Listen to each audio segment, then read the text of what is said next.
Bismillahirrahmanirrahim. Assalamualaikum warahmatullahi wabarakatuh. Alhamdulillahi rabbil alamin da'imal ifdal azim an-nawal. Assalatu wassalamu ala nabiyyina Muhammadin maula Bilal badri mutalal wa ala alihi wa sahbihi khaira sahbin wa al. Asyhadu an la ilaha illallah wahdahu la syarika lah wa asyhadu anna Muhammadan abduhu wa rasuluh wa safiyyuhu min khalqihi wa khaliluh. أدى الأمانة وبلغ الرسالة ونصح للأمة وكشف الله به الغمة وجاهد في الله حق جهده حتى أتاه اليقين وتركنا على محجة بيضاء ليلها كنهارها لا يزيغ عنها إلى هالك. اللهم صل وسلم وزد وبارك وأنعم مكرم ومجد على عبدك ورسولك محمد صلى الله عليه وعلى آله وصحبه وسلم. فقال عز من قائل يا أيها الذين آمنوا اتقوا الله حق تقاته ولا تموتن إلا وأنتم مسلمون. وقال عز وجل يا أيها الذين آمنوا اتقوا الله وقولوا قولا سديدا يصلح لكم أعمالكم ويغفر لكم ذنوبكم ومن يطع الله ورسوله فقد فاز فوزا عظيما. أما بعد فإن أصدق الحديث كتاب الله وخير الهدى هدى محمد صلى الله عليه وسلم وشر الأمور محدثاتها وكل محدثة في الدين بدعة وكل بدعة ضلالة وكل ضلالة في النار. Hadirin jamaah Majelis Ta'lim Baitul Syakirin yang dirahmati Allah Subhanahu wa taala. Ilmu versus harta. Pada kajian kali ini kita akan mengkomparasi tentang kedua hal yang sama-sama dikejar oleh manusia. Bersumber dari percakapan antara beberapa orang di zaman sahabat mulia Ali bin Abi Thalib radhiyallahu ta'ala yang bertanya, mereka ingin menguji, orang-orang yang ingin menguji ilmu daripada sahabat mulia ini adalah orang-orang Khawarij. Ketika itu ingin menguji kedalaman ilmu daripada Khalifah Amirul Mukminin Ali bin Abi Thalib radhiyallahu ta'ala. Mereka bertanya tentang pertanyaan yang sama, tapi dijawab selalu dengan jawaban yang berbeda. Satu orang bertanya, apakah ilmu lebih utama daripada harta, ataukah harta lebih utama daripada ilmu? Maka sahabat mulia ini menjawab dengan jawaban yang berbeda. Dengan jawaban berikutnya yang padahal pertanyaannya adalah pertanyaan yang sama. Dan sebelum itu, tentu tujuan dari mengkomparasi ini nantinya bukan meninggalkan keduanya. Dalam artian, oh, gara-gara ilmu lebih baik daripada harta, maka kalau gitu kita nggak perlu mencari nafkah, nggak perlu bekerja saja. Maka ini keliru. Karena harta yang saleh juga diperlukan untuk orang saleh. Sehingga dahulu di zaman Nabi SAW, sahabat Amr bin As diperintahkan oleh Nabi SAW untuk ikut perang Dhatus Salasil. Wahai Amr, pergilah berangkat perang Dhatus Salasil dan jadilah panglimanya. Baru masuk Islam, disuruh jadi panglima perang, dan diiming-imingi oleh Nabi SAW, nanti engkau akan mendapatkan harta yang banyak dari harta-harta ghanimah. Maka jawab sahabat mulia Amr bin As, ya Rasulullah, sungguh aku masuk Islam dan berhijrah bukan semata-mata menginginkan dari harta benda duniawi, tapi aku ingin berjumpa dengan Allah dan ingin mendapatkan cinta dari Nabi-Nya. Maka Nabi SAW pun menjawab, ya Amr, ala ta'alam ya Amr, anna lil mal salih lil rajul salih. Ketahuilah wahai Amr, bahwa harta saleh itu hendaknya di tangan orang saleh. Ini bertanda bahwa menuntut ilmu sekaligus mencari nafkah itu bagian dari kewajiban yang telah Allah wajibkan kepada kita. Selama tujuan dan niatnya benar, maka keduanya mendapatkan pahala. Selama tujuannya adalah untuk li'ilai kalimatillah, tujuannya adalah untuk Allah Subhanahu wa taala. Hadirin Allah Subhanahu wa taala, yang pertama, mengapa ilmu lebih utama daripada harta? Maka langsung saya katakan 1-0. Kan ilmu versus harta. 1-0 yang pertama, ilmu lebih utama daripada harta karena ilmu adalah warisan daripada Nabi dan Rasul. Sedangkan harta adalah warisan daripada Qarun dan Fir'aun. Oleh karenanya, Ali bin Abi Thalib, sahabat mulia, ketika ditanya, ilmu adalah warisannya para Nabi dan Rasul. Begitu pula harta warisannya Qarun dan Fir'aun. Sehingga para Nabi dan Rasul, mereka tidak mewarisi harta. Dahulu ada anak Nabi SAW, Fatimah bintu Muhammadin radhiyallahu ta'ala anha, bertanya kepada Abu Bakar, mana warisan ayah saya? Sempat bertanya. Dan Fatimah belum tahu saat itu bahwa ternyata ayahnya tidak mewariskan harta. Nabi SAW mengatakan kepada Abu Bakar, Inna ma'syaral anbiya ilam nuwarrith. Sungguh kami, seluruh Nabi dan Rasul tidak mewarisi harta. Ma taraknahu sadaqah. Apa yang kami sisakan dari harta itu langsung disedekahkan. Sehingga Nabi sempat punya beberapa baju perang. Sempat punya beberapa dirham. Tapi tidak diwariskan kepada anak dan istri. Langsung disedekahkan semuanya. Begitu pula sabda Nabi SAW, Innal ulama'a warasatul anbiya. Sungguh para ulama adalah waris dari Nabi dan Rasul. Fa innal anbiya'a lam yuwarrithu dinaran wala dirhaman. Sungguh para Nabi dan Rasul tidak mewarisi dirham dan dinar. Wa innama warrathul ilma. Tetapi mereka mewarisi ilmu. Faman akhadaha faqad akhadha bihadhin wafir. Siapa yang mengambilnya maka dia telah mengambil bilangan yang banyak. Sehingga dahulu sahabat mulia Abu Hurairah radhiyallahu ta'ala sengaja pergi ke pasar dan teriak di pasar. Mengapa kalian sedang sibuk berniaga sedangkan warisan Nabi SAW sedang dibagikan di masjid? Begitu orang-orang pergi ke masjid, tidak mereka lihat apapun. Maka mereka mengatakan kepada Abu Hurairah, wahai Abu Hurairah, mana yang kau janjikan? Katanya ada warisan Nabi. Kata Abu Hurairah, bukankah pengajaran ilmu yang sedang dilaksanakan di masjid itu bagian daripada warisan Nabi? Dan itu senantiasa dibagikan setiap hari. Mengapa kalian tidak mengambil bagian dari warisan Nabi? Sehingga ilmu lebih utama karena adalah warisan dari Nabi dan Rasul. Sekaligus orang yang memiliki ilmu, dia akan ditinggikan derajatnya di akhirat. Allah mengatakan, Yarfa'illahu alladhina amanu minkum walladhina utul ilma darajat. Mereka yang beriman akan ditinggikan derajatnya sekaligus yang punya ilmu.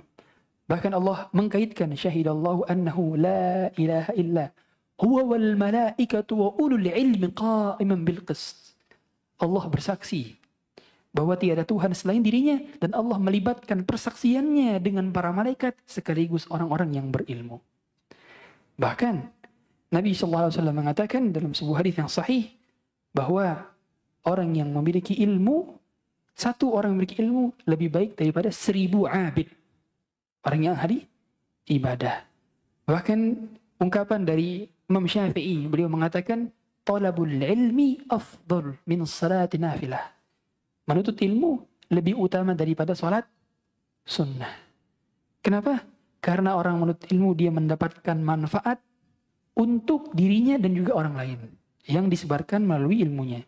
Adapun salat sunnah, maka yang mendapatkan manfaat hanya dirinya saja. Bukan berarti tidak salat sunnah, bukan. Tapi dari segi keutamaan lebih utama menuntut ilmu. Tetapi para penuntut ilmu, maka dia melazimi ilmunya dengan mengamalkan, dan salah satu pengamalannya adalah sering-sering salat sunnah. Kemudian yang kedua, kata Ali bin Abi Thalib radhiyallahu ta'ala, ilmu lebih utama daripada harta. Karena ilmu menjagamu, sedangkan harta engkau yang menjaganya. Ketika seorang punya ilmu, maka dia akan dijaga oleh ilmunya. Adapun ketika seorang punya harta, dialah yang menjaga hartanya. Sehingga ketika dia punya ilmu, dia menjadi objek dari ilmu. Sedangkan ketika dia punya harta, hartalah yang menjadi objeknya. Sehingga ilmu hakim, sedangkan harta mahkum. Oleh karenanya, seseorang ketika punya ilmu, maka dia akan dijaga dengan prinsip-prinsip keilmuannya. Dijaga apalagi ilmunya bersumber dari Al-Quran dan Sunnah. Sehingga dia terjaga. Seketika dia punya harta, maka dialah yang harus menjaga hartanya. Dia harus menaruh di berangkas, dia harus menaruh rekening ini, harus menaruh rekening ini. Dia yang tersibukkan untuk menjaga hartanya. Sehingga seseorang ketika memiliki ilmu, maka dia yang akan dia yang akan dijaga.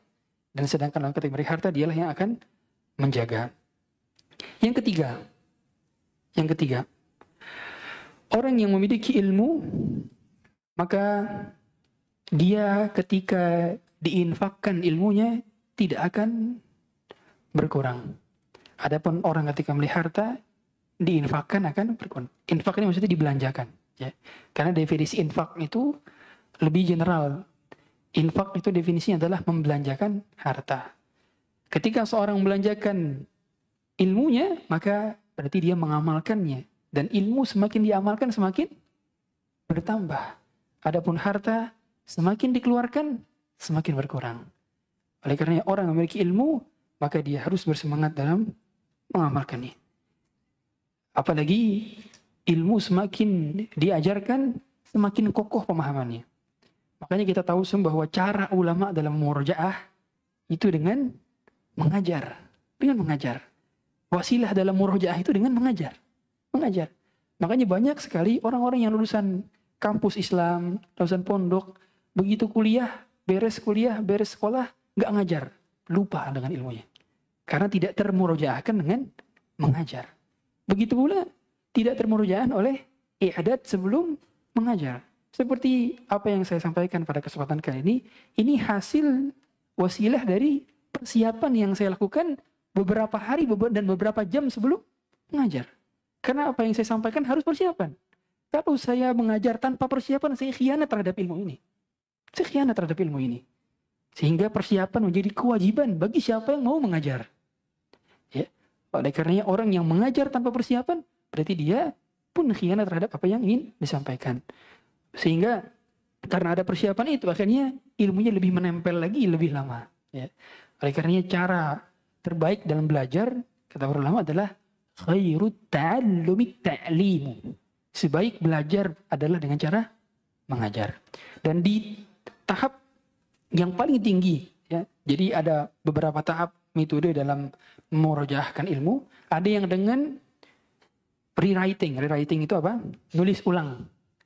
Ada yang dengan highlighting. Highlighting itu garis-garis bawah. Ada yang dengan summarizing. Atau bikin talkhis, bikin rangkuman. Nah, para ulama mengatakan tingkatan paling tinggi untuk mempertahankan ilmu itu bisa menetap dalam otak kita, dalam hati kita, adalah dengan mengamalkannya dan mengajarkannya. Itu cara bisa nempel. Makanya Allah mengatakan, wattaqullaha wa yu'allimukumullah. Bertakwalah kepada Allah, maka Allah akan mengajarkan kepada kalian. Sehingga cara agar ilmu kita bertambah adalah dengan bertakwa kepada Allah. Bertakwa. Mengapa ilmu kita segini-gini aja? Boleh jadi karena kita tidak bertakwa. Wattaqullaha wa yu'allimukumullah. Yang ke berapa? Yang keempat. Ilmu akan memberikan manfaat kepada pemiliknya meskipun pemiliknya meninggal dunia. Adapun harta, maka hartanya tidak akan masuk ke dalam liang kuburnya ketika dia telah meninggal dunia. Sehingga ilmu yang kita bawa ketika kita meninggal dunia, maka dia akan menjadi jariyah apabila diajarkan. Makanya ada hadis Nabi SAW mengatakan, man dalla ala khairin falahu mithlu ajri fa'ili. Siapa yang menunjukkan kebaikan kepada seorang, maka dia mendapatkan pahala dari kebaikan yang dilakukan oleh yang ditunjuk, bukan yang dia menunjuk. Jadi makanya mengapa semua yang dilakukan oleh kita dari perbuatan baik yang memang ada sunnahnya dan contohnya Nabi SAW, maka Nabi SAW otomatis dapat pahalanya. Kita baca Al-Fatihah sekarang, Nabi SAW dapat pahalanya. Begitu pula para sahabat yang meriwayatkan, begitu pula para tabi'in yang meriwayatkan, begitu pula para tabi'in yang meriwayatkan, begitu pula guru-guru kita yang mengajarkan. Semua mereka mendapatkan pahala karena mereka yang mengajarkan itu kepada kita. Maka alangkah bahagianya ketika seorang punya jariyah, punya legacy, peninggalan yang bisa ditinggal berupa ilmu, bukan harta. Karena kalau harta sekedar ditinggalkan habis oleh ahli waris yang berebut. Sedangkan ketika seorang meninggalkan ilmu, selama ilmu diajarkan, maka nama yang mengajarkan akan terkenang dan dia akan mendapatkan doa dari mereka yang belajar. Setiap kali kita belajar Riyadhus Shalihin karya Imam An-Nawawi, kita belajar Bulughul Maram karya Al-Hafidz Ibnu Hajar Al-Asqalani, kita belajar Sahih Al-Bukhari karya Imam Bukhari, mereka menuliskan dan kita membacakan qala al-muallif rahimahullah, Berkata penulis, semoga Allah merahmatinya, betapa banyak lisan-lisan yang basah dengan doa untuk mendoakan mereka setiap kali membaca kitab-kitab mereka. Dan mereka menulis di awal-awal kitab mereka, Al-Faqir ila afwi rabbih. Al-Faqir kepada pengampunan Tuhannya. Kemudian mereka menyebut nama mereka, di bawahnya nama mereka menuliskan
tetap diingat-ingat dan disebut-sebut di antara manusia meskipun telah meninggal.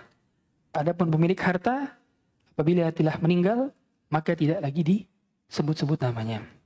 Betapa sering para penceramah, para dai, para ulama menyebut qala Syafi'i rahimahullah, qala Ahmad, qala Imam Bukhari, qala Hafidz bin Hajar, qala Hafidz bin Katsir.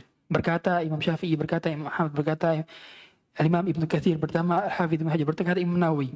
Mereka menyebut nama-nama ulama dari setiap penjelasan ayat dan penjelasan hadis merujuk kepada penjelasan para ulama. Betapa sering nama tersebut disebutkan, padahal orangnya sudah tidak ada. Orangnya sudah tidak ada, tapi namanya disebutkan terus.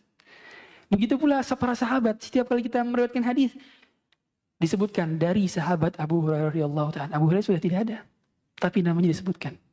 Sedangkan pemilik harta, orangnya meninggal bersama hartanya hanya beberapa pekan, beberapa hari, beberapa bulan. Setelahnya terlupakan namanya. Lihat, 100 tahun ke depan, mungkin nama Jeff Bezos, nama nama-nama orang-orang kaya ya di dunia ya, itu akan terlupakan dan tergantikan ya, tergantikan. Dan begitu pula mereka yang punya jabatan akan tergantikan. Tapi bagi mereka yang punya ilmu akan terkenang namanya karena ilmu tersebut selalu diajarkan dan diwariskan dari zaman ke zaman, dari masa-masa, dari generasi ke generasi. Hadirin Allah Subhanahu wa taala, itu yang 5. Yang keenam, ilmu itu adalah hakim bagi harta. Sedangkan harta itu diadili oleh ilmu. Maksudnya seperti apa?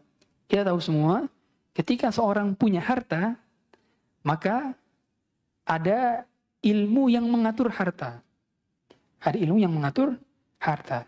Oleh karenanya, orang ketika punya harta diatur oleh zakat, oleh fikih waris, oleh fikih muamalah, dan itu oleh ilmu yang mengaturnya. Itu ilmu yang mengaturnya. Tapi tidak berlaku sebaliknya. Tidak berlaku sebaliknya. Ya. Orang bisa beli buku, tapi mereka tidak bisa beli ilmu. Orang bisa beli kasur, tapi mereka tidak bisa beli nyenyak. Ya. Orang bisa beli fasilitas, tapi mereka tidak bisa beli kebahagiaan. Ya. Jadi tidak semua hal bisa kita beli. Tidak semua hal bisa kita beli. Sehingga kita harus memahami apa yang menjadi prioritas utama kita. Itu ke-6 ya. Ke-7. Pemilik ilmu akan bertambah rasa takut kepada Allah dan akan diangkat derajatnya di sisi Allah. Adapun pemilik harta, setiap kali bertambah hartanya, maka akan menjadi fasilitasnya untuk kemaksiatan. Ya. Oleh karenanya, orang ketika punya ilmu, dia semakin takut kepada Allah. Ketika punya harta tersebut berpotensi untuk kemaksiatan yang ditetapkan. Ya. Kita tahu semua, pintu kemaksiatan lebih mudah terbuka bagi orang yang punya harta atau bagi orang yang tidak punya harta. Bagi orang punya harta, lebih mudah. Dia bisa ngapain saja. Dia bisa minum khamar, dia bisa main judi, dia bisa melakukan hal yang diharamkan oleh Allah. Berbeda dengan pemilik ilmu. Semakin punya ilmu, semakin memiliki rasa takut kepada Allah untuk perbuatan kemaksiatan. Sehingga akhirnya dia dijauhkan dari perbuatan kemaksiatan. Apabila niat ilmunya adalah ilmu yang bermanfaat tentunya. Oleh karenanya dalam setiap zikir pagi petang kita membaca doa, Allahumma inni as'aluka ilman nafi'an. Meminta ilmu yang bermanfaat dahulukan. Sebelum rizqan wasi'an, sebelum syifaan, min kulli da', sebelum itu ilmu bermanfaat dulu. Dan lihatlah, cukup dengan satu ayat saja dalam surah Thaha. Allah menyuruh Nabi SAW untuk berdoa minta ditambahkan ilmu. Allah mengatakan, wa qul rabbi zidni ilma. Katakanlah Muhammad, ya Allah tambahkanlah ilmu kepadaku. Allah tidak menyuruh Nabi SAW untuk mengatakan, wa qul rabbi zidni mala. Atau wa qul rabbi zidni zawjan. Tidak. Ya. Yang tahu ketawa. Ya, wa qul rabbi zidni zawjan artinya apa? Ya Allah tambahkanlah aku pasangan. Tapi lihatlah Allah Subhanahu wa taala menyuruh Nabi SAW untuk meminta ilmu. Kata para ulama, tidak ada perintah untuk minta ditambahkan yang Allah perintahkan kepada Nabi-Nya kecuali minta ilmu. Nah, bertanda bahwa dari satu ayat saja sudah cukup meyakinkan bahwa ilmu lebih baik daripada harta. Satu ayat saja. Belum ayat-ayat lainnya, belum yarfa'illahu alladhina amanu minkum walladhina utul ilma darajat, belum lagi syahidallahu annahu la ilaha illa huwal malaikatu ulul ilmi bikis. Belum, masih banyak lagi ayat-ayatnya. Tapi ternyata satu ayat tersebut sudah cukup meyakinkan bahwa ilmu lebih utama daripada harta. Kemudian yang keberapa? Yang ke-8. Orang yang memiliki ilmu, maka dia akan banyak kawannya. Sedangkan orang yang memiliki harta akan banyak musuhnya. Kan banyak musuhnya. Ya, kita tahu bahwa orang yang punya ilmu akan didekati oleh orang-orang yang ingin beristifadah kepadanya. Ya. Berbeda dengan orang yang punya harta, akan mudah dihasadkan, diirikan. Dia ada saja problematikanya. Makanya di antara cara kita mendapatkan cinta dari Allah dan cinta dari makhluk adalah dengan zuhud. Zuhud itu bukan fakir miskin, bukan. Zuhud itu adalah meninggalkan dan mengangkat ketergantungan kecintaan kepada dunia di dalam hati. Itu zuhud. Sehingga para sahabat mereka adalah orang-orang paling zuhud meskipun harta mereka banyak. Dan ada orang yang miskin tapi tidak zuhud, justru karena hatinya condong kepada dunia. Sehingga zuhud itu bukan masalah apa yang di tangan, tapi apa yang di hati. Itu zuhud. Dan kata Nabi SAW, izhad fid dunya yuhibbukallah. Kamu zuhud di dunia, maka kamu akan dicintai oleh Allah. Wazhad fi ma'indan nas yuhibbukan nas. Dan zuhudlah terhadap apa yang dimiliki oleh manusia, maka engkau akan dicintai oleh manusia. Itu cara mendapatkan cintanya Allah dan cintanya makhluk. Meskipun tidak akan bisa kita dapati cintanya semua makhluk.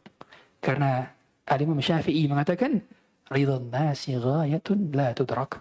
Kecintaan manusia adalah suatu hal yang tidak dapat diraih. Sedangkan cinta Allah, waridallahi ghayatun la tutrak. Kecintaan Allah adalah kecintaan yang tidak bisa ditinggalkan. Fa'adrik ma la yutrak, watruk ma la yudrak.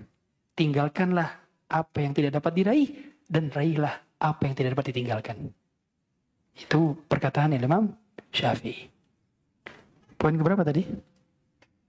Ke-8. Poin ke-8, 9. Ya.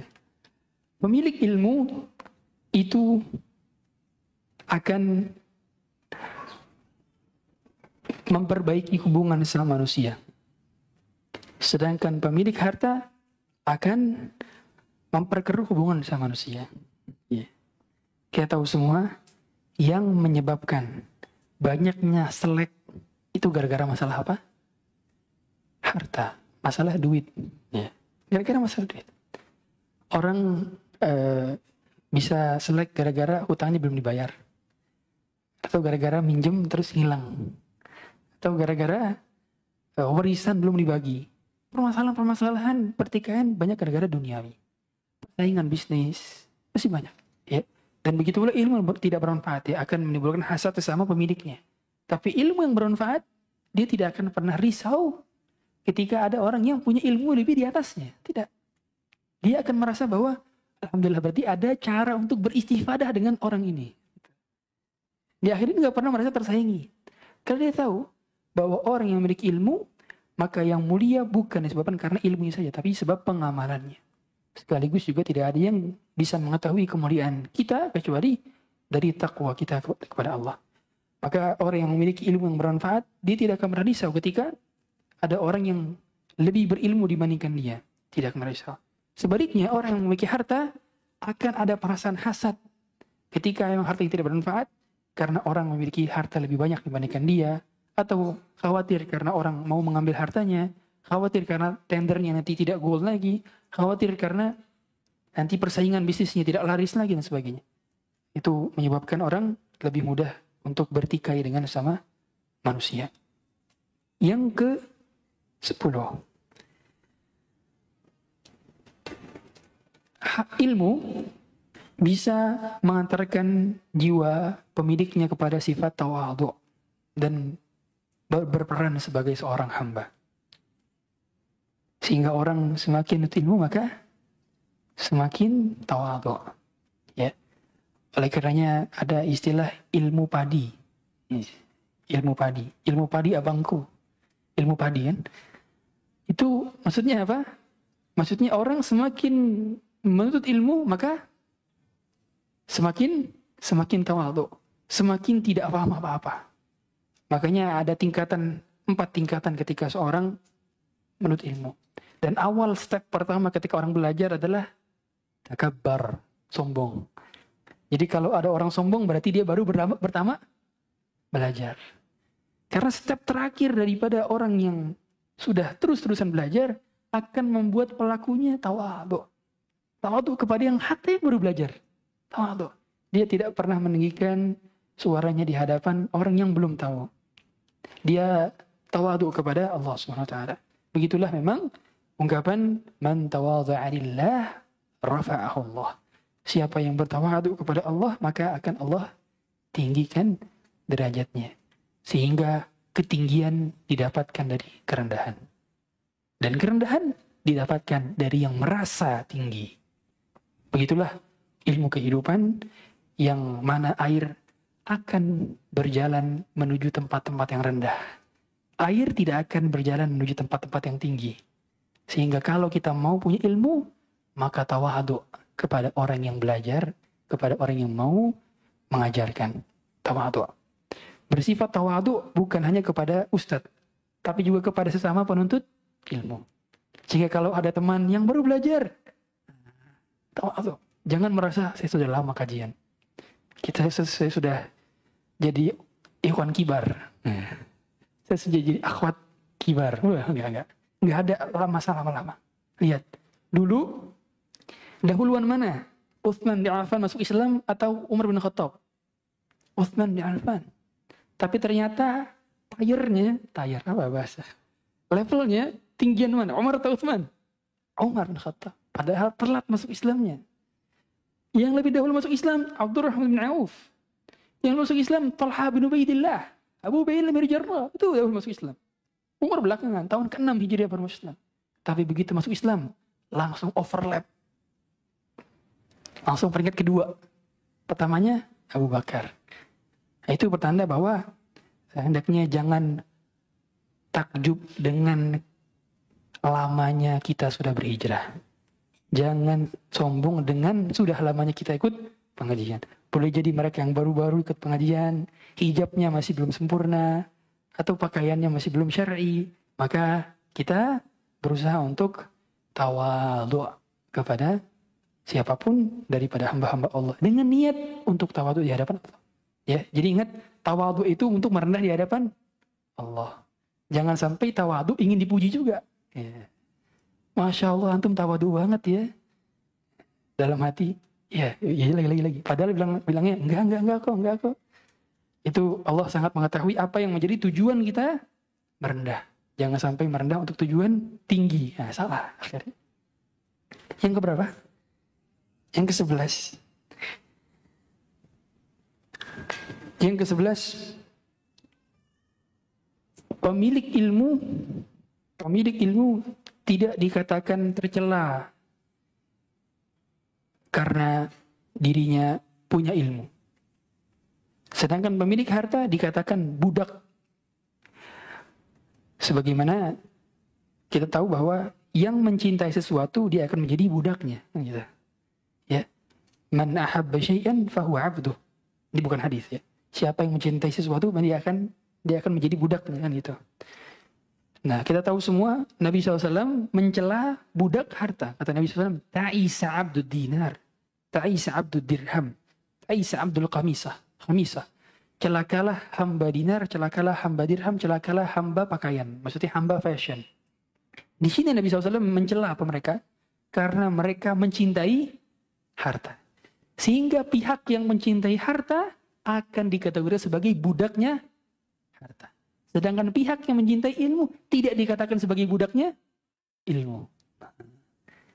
Itu keutamaan yang 11. Ya. Sehingga orang yang mencintai ilmu tidak dikatakan dia sebagai budak ilmu. Dia justru akan mulia menjadi pemilik ilmu. Ini ilmu. Yang ke-12. Mencintai ilmu adalah asal dari segala pokok ketaatan. Sedangkan mencintai harta adalah asal dari pokok segala keburukan. Orang yang mencintai ilmu, dia akan mudah untuk taat. Meskipun dirinya berada dalam kesulitan. Makanya yang menjadikan para ulama bisa berbahagia dengan ilmu-ilmu mereka, karena mereka merasakan rasa manis. Karena ilmu itu memiliki rasa manis. Sampai-sampai di antara mereka ada yang mengatakan, "Lau ya'lamul muluk wa abna'ul muluk ma nahnu 'alaihi fiha minan na'im lajaladuna 'alaihi bisuyuf." Seandainya raja dan anak-anak raja mengetahui kenikmatan yang kami dapati dari ketenangan hati ketika kami belajar, niscaya mereka akan membelah dada-dada kami dan mengambil kesenangan itu untuk diletakkan di dada-dada mereka. Karena memang ilmu itu memiliki rasa manis. Dulu Imam Muslim itu nulis sambil baca, nulis baca. Sambil makan kurma, satu karung. Dan dikatakan bahwa Imam Muslim meninggal karena makan kurma satu karung. Kenapa yang membuat beliau nggak sampai lupa waktu? Kenapa? Karena saking nikmatnya punya untuk ilmu. Dahulu ada gurunya Imam Bukhari, Ubaid bin Ya'ish. Ubaid bin Ya'ish, beliau kalau setiap makan itu minta disuapin sama adiknya. Nggak mau pakai tangan sendiri. Ada lagi Ibnu Aqil Al-Hambali. Beliau punya kitab Al-Funun. 700 atau 800 jilid. Kitab tertebal sejarah peradaban manusia itu adalah Al-Funun. Masuk Guinness of Record. Ternyata beliau punya kebiasaan kalau makan roti nggak mau roti kering. Jadi setiap makan yang kering-kering harus dibasahin, dicelupin ke air. Kata beliau kenapa? Karena mengunyahnya saya membutuhkan waktu yang lebih lama. Saya pengen lebih gampang ngunyah. Ajib. Ada seorang, itu Syekh Utsaimin Taimiyah kalau tidak salah. Beliau kalau masuk kamar mandi, kan nggak bisa bawa kitab. Ya nggak bisa buka mushaf, nggak bisa buka kitab. Dia nyuruh adiknya untuk bacakan kitab dari luar kamar mandi, sehingga ketika dalam kamar mandi masih sempat dengar suara kitab dari luar kamar mandi. Kok bisa? Karena ilmu memiliki kenikmatan. Tanyakan kepada para penuntut ilmu yang setiap hari bergelut dengan kitab. Tanyakan kepada para ulama yang tiap hari menulis karya kitab.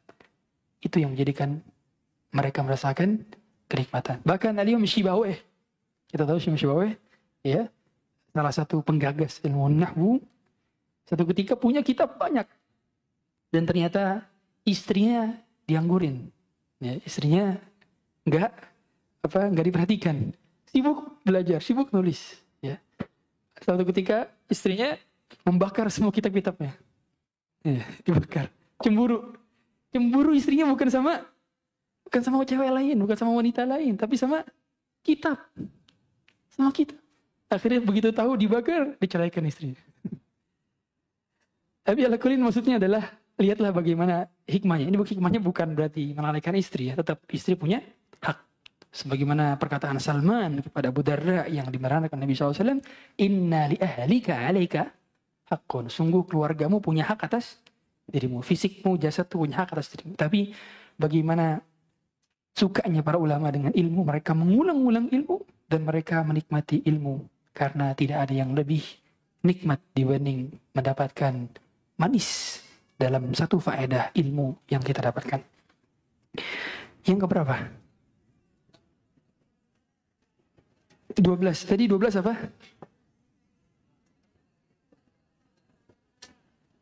Itu.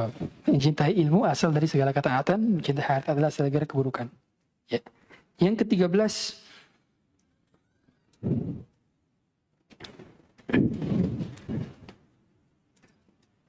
ilmu itu mengenyangkan roh, sedangkan harta hanya mengenyangkan jasad. Jadi orang dengan hartanya, dia hanya bisa membeli kenyamanan, rasa nikmat di lidah, fasilitas, tapi dia tidak bisa membeli ketenangan. Ketenangan itu hanya bisa dibeli dengan ilmu. Ilmu yang bisa membelinya. Makanya dia adalah primary needs-nya ruh kita. Ruh kita butuh makan. Dan makanannya ruh adalah ilmu. Sedangkan jasad kita hanya butuh beberapa minuman, makanan untuk bisa ditegakkan jasad. Dan lihat perbedaan antara satu kasur dengan kasur lainnya, gak jauh beda. Coba, teman-teman pernah ketemu kasur? Kasur ada harganya 20 juta. Ya, merek Lady Americana itu 20 juta. Ada lagi merek yang bisa sampai 30 juta. Bedakan sama kasur yang 1 jutaan atau 500 ribu. Bedanya dikit. Dikit. Itu yang hanya membedakan dari sisi harta. Sehingga harta hanya memprovide fasilitas saja. Tapi tidak ada jaminan. Orang yang tidur di atasnya otomatis langsung tenang. Nggak ada jaminan. Apakah ada garansi dari toko kita kalau tidur di sini langsung tenang? Nggak ada. Ada jaminan tidur di sini langsung bahagia? Tidak ada. Tapi berbeda. Jaminan dari orang yang memiliki ilmu yang bermanfaat, dia akan merasakan ketenangan dalam hati. Meskipun dia tidur di atas tikar Sebagaimana Nabi SAW tidur. Nabi SAW tidur di atas bukan tikar seperti kita ya, yang warna-warni, bukan. Tikar beliau adalah pelepah kurma yang dilipat 2. Beliau pernah dilipat kasurnya menjadi 4 oleh Hafsah. Dan beliau marah. Nggak mau dilipat. Lebih tebal. Hafsah menginginkan supaya nanti lebih empuk kasurnya. Nabi menolak. Dan tidur di atas pelepah kurma yang kalau bangun maka lecet punggungnya. Ternyata beliau adalah orang paling bahagia di muka bumi ini. Paling bahagia. Karena punya ilmu. Dan ilmunya ilmu wahyu. Makanya ilmu wahyu, ilmu agama menenteramkan. Meskipun kita tinggal di gubuk, meskipun atap kita adalah atap yang bisa disentuh. Itu rumah Nabi SAW.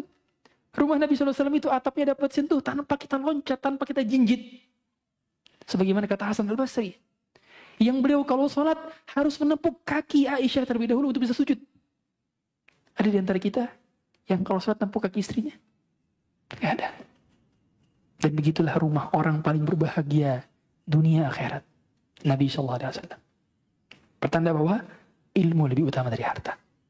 Sehingga beliau SAW ketika beliau memboikot istri-istrinya, beliau tinggal di tempat kandang kuda ketika itu. Dan ada Umar bin Khattab yang mengunjungi beliau. Dan Umar bin Khattab pun mengatakan, ya Rasulullah, engkau mimpin dunia akhirat, engkau mimpin dunia, setara kedudukan engkau dengan para pemimpin Kisra, Kaisar, Heraklius, setara pemimpin engkau dengan Najasyi, pemimpin negara.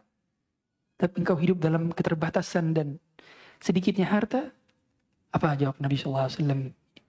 Ada ta'alam ya Umar, amma tarda ya Umar bin Khattab anna lahumud dunya walana al-akhirah. Memangnya kau tidak ridha wahai Umar? Mereka dapat dunia, kita dapat akhirat. Kau tidak ridha wahai Umar? Nah, itu yang menjadikan bahwa Nabi SAW tidak menjadikan harta sebagai sumber kemuliaan. Sebagaimana Allah mengatakan, فَأَمَّا الْإِنسَانُ إِذَا مَبْتَلَاهُ رَبُّهُ فَأَكْرَمَهُ وَيَقُولُ رَبِّي أَكْرَمَنِ وَأَمَّا إِذَا مَبْتَلَاهُ فَقَدَرَ عَلَيْهِ رِزْقُهُ فَيَقُولُ رَبِّي أَهَانَنِ.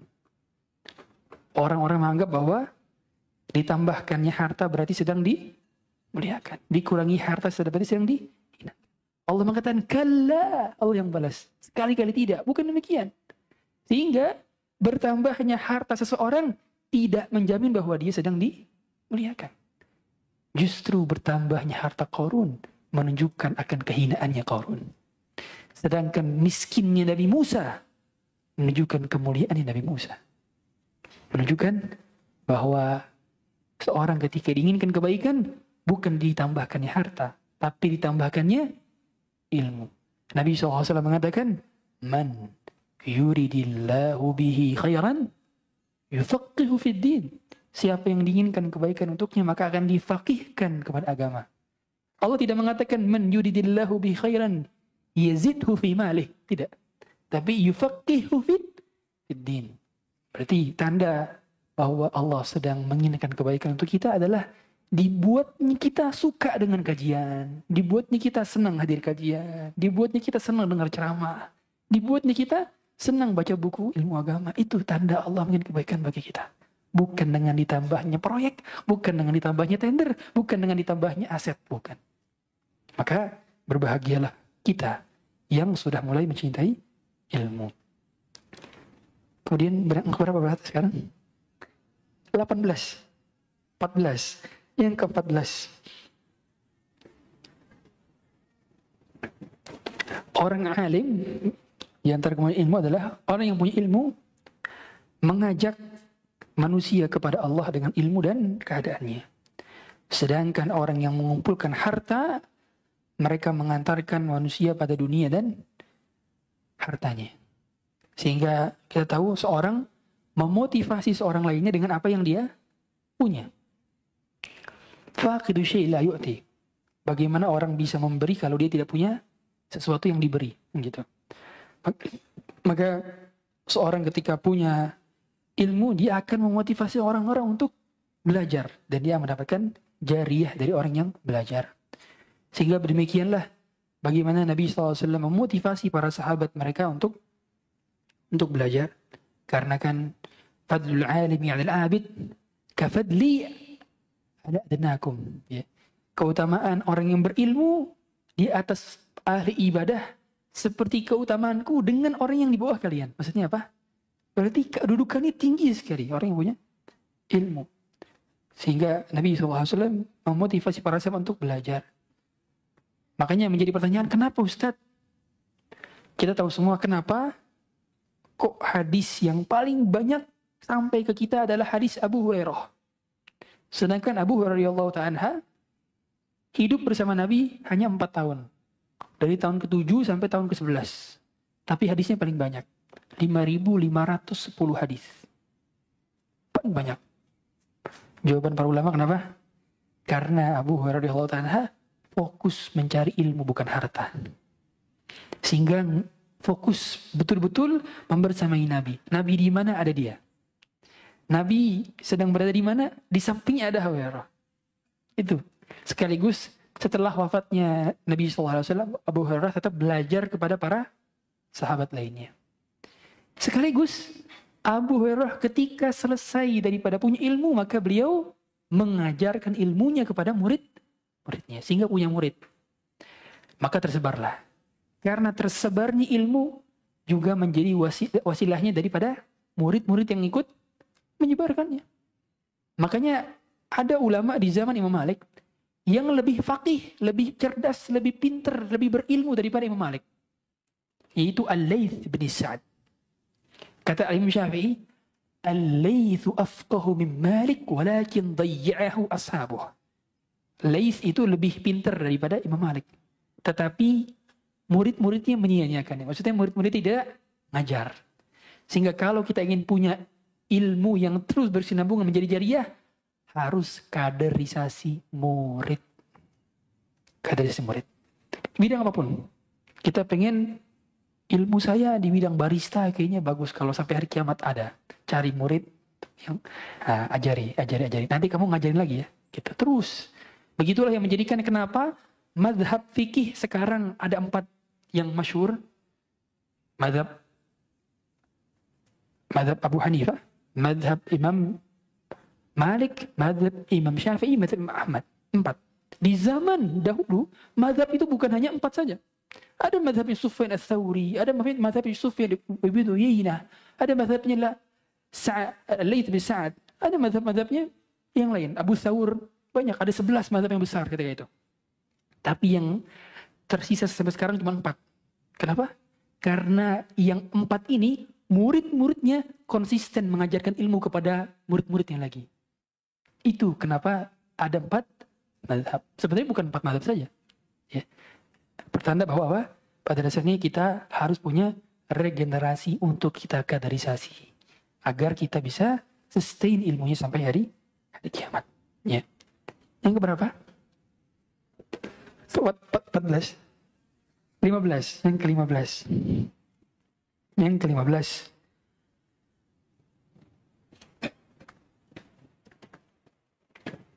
Iya. Orang yang memiliki harta, dia akan tercela kalau dia tamak terhadap harta. Orang yang memiliki harta, dia akan tercela kalau dia tamak terhadap harta. Sedangkan orang yang memiliki ilmu, ketika dia tamak terhadap ilmu, dia justru semakin mulia.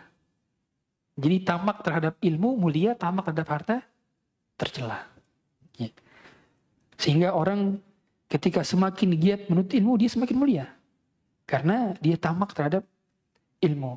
Begitu pula semangatnya Imam Syafi'i ketika beliau menuntut ilmu. Ketika ditanyakan, Kaifa hirsuka li talabil ilmi? Bagaimana semangatmu dalam menuntut ilmu, wahai Imam? Kata beliau, hirsul jumu'il mamnu' fi bulughi ladzatihi bil mal. Seperti seorang yang termotivasi untuk mencari harta dan tidak akan mendapati harta kecuali dengan cara mengejarnya. Ketika ditanyakan, Kaifa talabuka lahu? Bagaimana caramu dalam mencari ilmu? Kata Imam Syafi'i, talabul mar'atil mudillah waladaha laysa laha ghairu. Seperti seorang ibu yang mencari anaknya yang hilang dan dia tidak punya anak kecuali itu saja anaknya. Seperti itu cara dia mencarinya. Ya. Ditanyakan lagi, bagaimana semangatmu dalam mencarinya, wahai Imam? Kaifa syahwatuka lil ilm? Bagaimana syahwatmu dalam mencarinya? Kata Imam Syafi'i, ketika aku mendengarkan satu ilmu dengan telingaku, aku berharap seluruh jasadku punya telinga juga.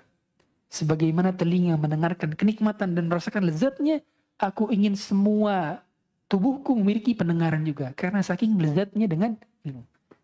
Ini ungkapan yang luar biasa dari Imam Syafi'i.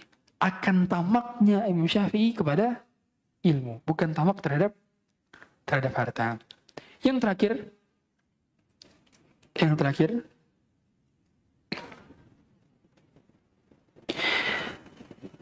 pemilik ilmu itu dipuji karena dia tahliyah. Tahliyah itu menghiasi dirinya dengan ilmu. Sedangkan pemilik harta baru dipuji saat dia mengeluarkan hartanya. Jadi pemilik ilmu dipuji kalau dia menambahkan ilmu ke dalam dirinya. Sedangkan pemilik harta justru dipuji saat dia mengeluarkan hartanya. Makanya Allah puji banyak orang yang berinfak. Alladzina yunfiquna fis sarra'i wad dharra'i wal kadhimin al ghaidh. Yunfiqun. Anfiqu mimma razaqnakum. Dan terusnya. Ayat-ayat tentang motivasi dalam berinfak. Jadi orang punya harta dipuji kalau dia mengeluarkan hartanya. Sedangkan orang berilmu dipuji kalau dia menambah ilmunya. Nah, dan itu ada berapa berarti total? 16 keutamaan ilmu versus harta. Ya. Saya cukup saja karena keterbatasan daripada ilmu yang saya miliki. Sekiranya ada hadirin yang ingin bertanya, maka kami silahkan. Wallahu ta'ala alam. Jazakumullah khairan katsiran wa barakallahu fik atas penyampaian yang telah disampaikan oleh Ustadz Abdurrahman Zahir. Selanjutnya ke sesi selanjutnya, yaitu sesi tanya jawab. Kepada para jamaah yang ingin bertanya, dipersilahkan.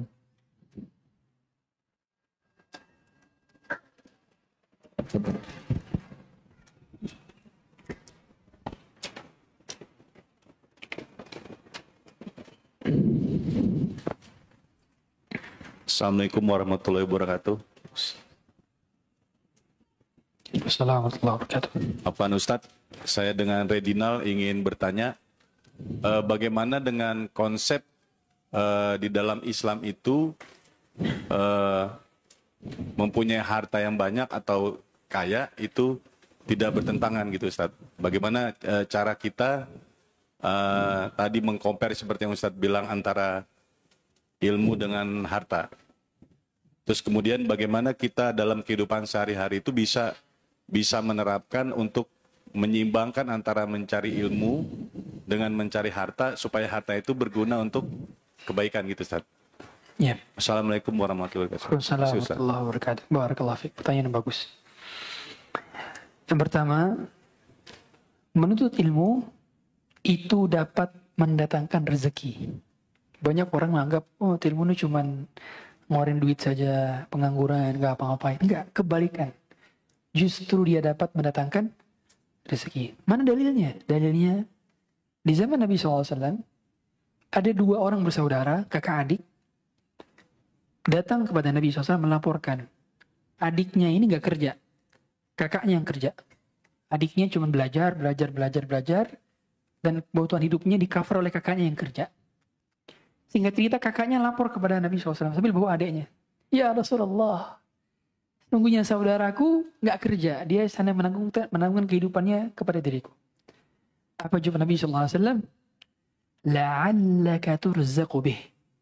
Boleh jadi kau bisa dapat pekerjaan gara-gara adikmu yang menuntut ilmu. Lihat, mindsetnya diubah. Bukan dia bisa belajar gara-gara kamu kerja, bukan. Kamu bisa kerja gara-gara dia belajar. Ini menarik. Ya. Ajib bagaimana Nabi SAW mengubah mindset para sahabat. Jadi jangan pernah anggap bahwa berangkat ke kajian kita, ongkos yang kita keluarkan dari ojol, waktu yang kita spend sengaja, mungkin hari-hari ini, di detik-detik ini, di jam-jam ini, banyak di antara kita punya tanda tangan yang kita tinggalkan karena meluangkan waktu untuk ilmu. Banyak di antara kita di jam-jam ini nggak jadi ketemu klien gara-gara meluangkan waktu untuk menuntut ilmu. Banyak di jam-jam ini akad-akad yang harusnya deal nggak jadi gara-gara menuntut ilmu. Dan Allah akan gantikan itu semua dengan harta yang berlipat karena janji Nabi SAW, la'allaka turzaqu bih. Maka orang nggak takut. Lalu bagaimana cara menyeimbangkannya? Yang pertama, ubah niatnya.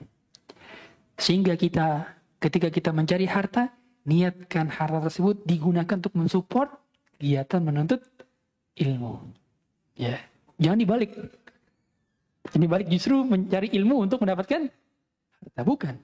Mencari harta untuk diinfakkan di jalan menuntut ilmu. Makanya kita lihat bagaimana para salafus saleh. Mereka itu punya ilmu dengan cara apa? Jualan dulu, baru belajar menuntut ilmu.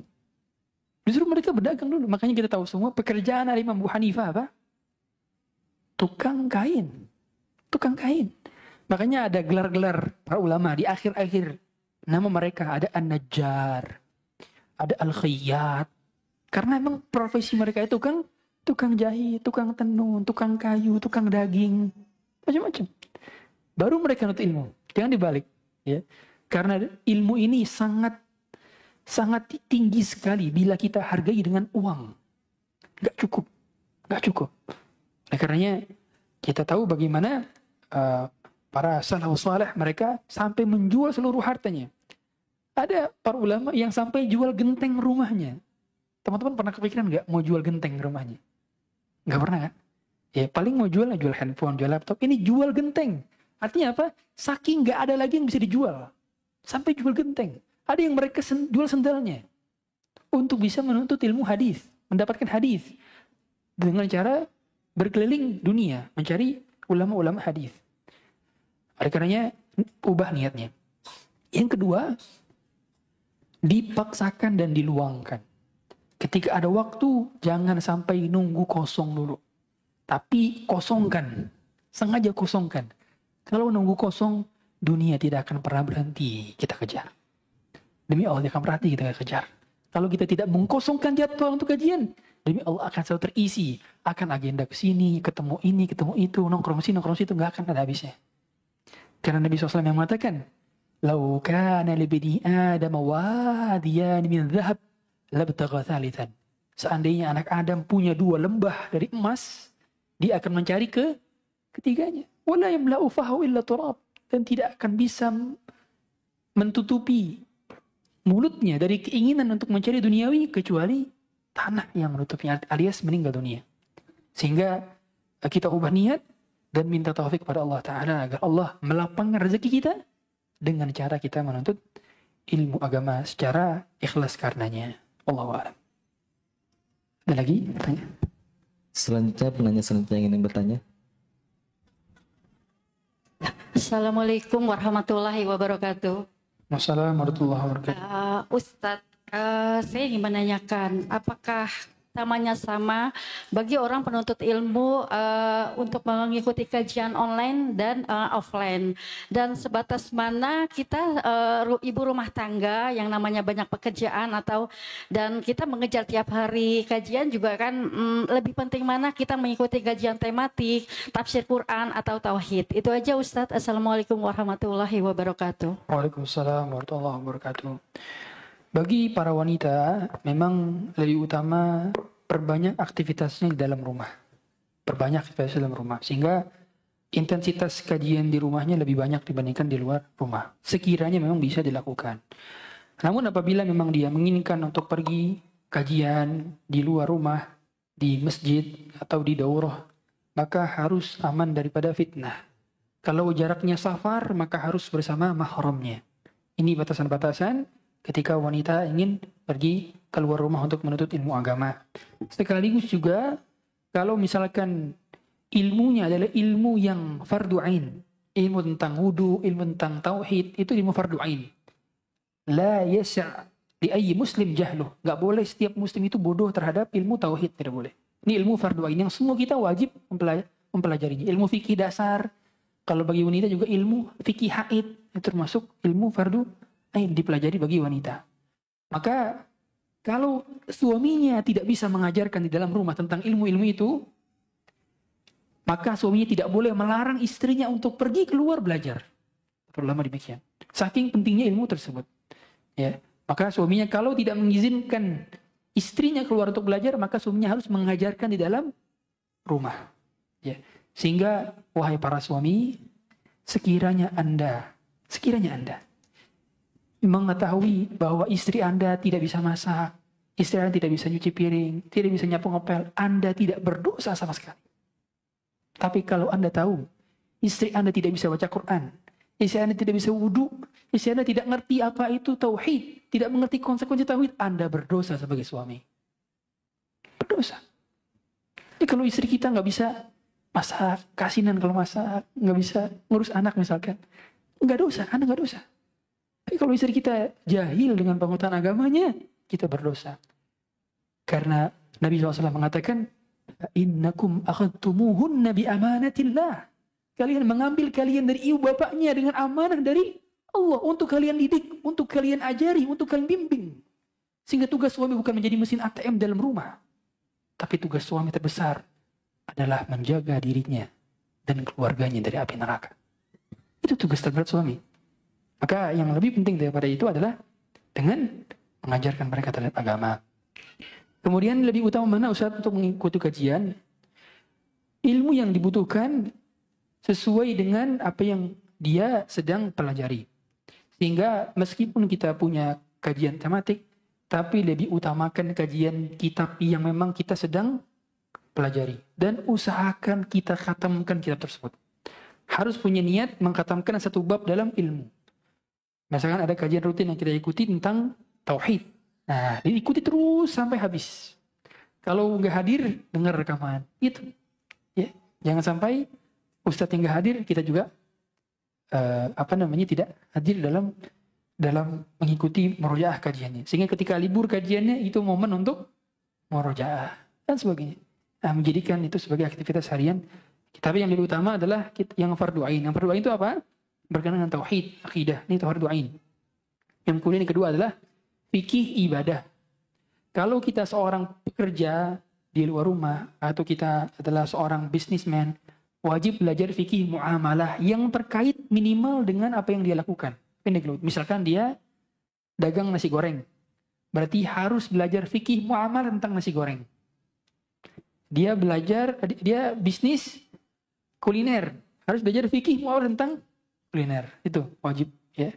Karena Umar bin Khattab mengusir orang-orang di pasar yang belum belajar fikih muamalah. Kata beliau, la yabi' fi suqina illa man tafaqaha fid din. Enggak boleh jualan di pasar kami kecuali yang sudah paham fikih muamalah. Fikih muamalah. Kemudian kalau dia mau nikah, maka belajar fikih pernikahan. Kalau dia mau menjadi hakim, maka belajar fikih jinayat. Jadi ada tahap-tahapan nih. Sebagaimana kalau kita mau pergi haji, pergi umroh, sebelumnya sama travel difasilitasi apa? Manasik, ya kan? Manasik. Sehingga semuanya adalah learning before doing. Dalam Islam, al-ilmu qabla al-qawl wal-amal. Nggak ada namanya learning after doing, nggak ada. Ya, Ustadz, saya sudah punya anak 5, gimana cara ngurusnya Ustadz? Kemana aja? Sebelum mempersiapkan anak itu, bahkan sebelum nikah. Karena para ulama mengatakan, agar bisa memiliki anak soleh itu berarti dengan pertama apa? Memilihkan calon ibunya. Calon ibunya. Itu kan step pertama untuk menikah anak yang soleh itu memiliki pemilihan terhadap ibu yang soleh. Dan juga pasangan yang soleh. Ya. Sehingga jangan sampai sudah kaya baru tahu Ustaz gimana cara ngitung zakat. Ini keliru. Belajar fikih zakat itu sebelum kaya. Sehingga pas kaya tinggal ngeluarin zakat. Ini keliru. Orang udah kaya 10 tahun, udah jadi crazy rich. Meskipun crazy-nya aja rich enggak. Tapi dia baru belajar gimana fikih zakat, tolong hitungkan zakat saya. Anda kaya dari tahun berapa? Kaya udah dari lahir. Baru belajar fikih zakat, keliru. Jadi belajar. Itulah gunanya ilmu. Wallahu a'lam. Untuk penanya selanjutnya, tafadhol bagi yang ingin bertanya.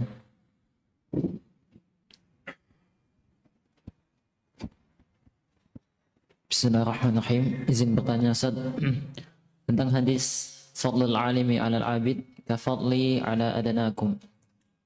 Mohon penjelasannya tentang makna ka fadli 'ala adanakum serta contohnya yang terjadi pada zaman sahabat Nabi sallallahu alaihi wasallam. Barakallahu fikum. Allahu a'lam, saya belum bisa menghadirkan karena keterbatasan ilmu saya.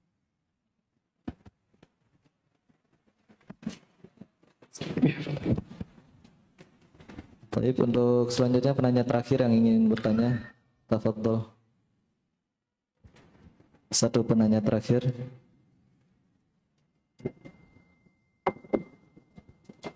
Tidak ada. Baik, mungkin langsung. Baik, kita cukupkan sampai sini saja. Semoga apa yang disampaikan bermanfaat. Apa yang benar maka datang dari Allah, apa yang salah maka datang dari kebodohan saya. Saya mohon maaf. Subhanakallahumma bihamdik, asyhadu an la ilaha illa anta, astaghfiruka